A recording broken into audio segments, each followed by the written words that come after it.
Kumusta mga kaboxing? This is Boy Kalawang TV. So update lang po tayo sa naganap na laban nila Alexander Usyk at ni Tyson Fury na ginanap sa Riyadh, Saudi Arabia kanina.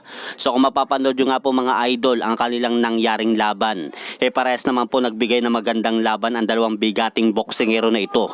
Pero nung pumasok na nga po mga idol sa ikasyam na bahagi ng laban, dito na nga po bumagsak si Tyson Fury nang matamaan nga po ng isang solidong suntok ni Alexander Usyk at nabilangan nga po ng referee. Pero mga idol, nakatayo pa naman po si Tyson Fury sa bahagi ng laban na yan at nakapagpatuloy pa hanggang umabot nga po silang dalawa sa sukdulang 12 rounds na bakbakan. Kaya idaan na lang po ng mga hurado sa scorecard. Kaya dahil po dyan mga idol, panalo nga po si Alexander Usyk via split decision at nakuha po nito ang pang-apat na major belt sa heavyweight division. Kaya isang ganap na nga pong undisputed heavyweight world champion si Alexander Usyk. Samantalang pumunta naman po tayo mga idol sa naganap din pong laban kanina sa pagitan naman po ni Manuel Baquero Navarrete at ni Dennis Baranchyk na ginanap kanina sa San Diego, California, USA.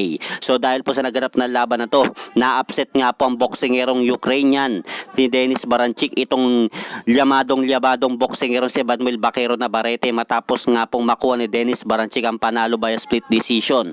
At siya na nga po ngayon mga idol ang bagong WBO lightweight world champion. At hanggang dito na lang po muna ang aking update sa mga aganapan sa mundo ng boxing. At huwag nyo rin pong kalimutan syempre mga idol, pakisuportahan nyo naman po ang aking munting channel. Maraming salamat po.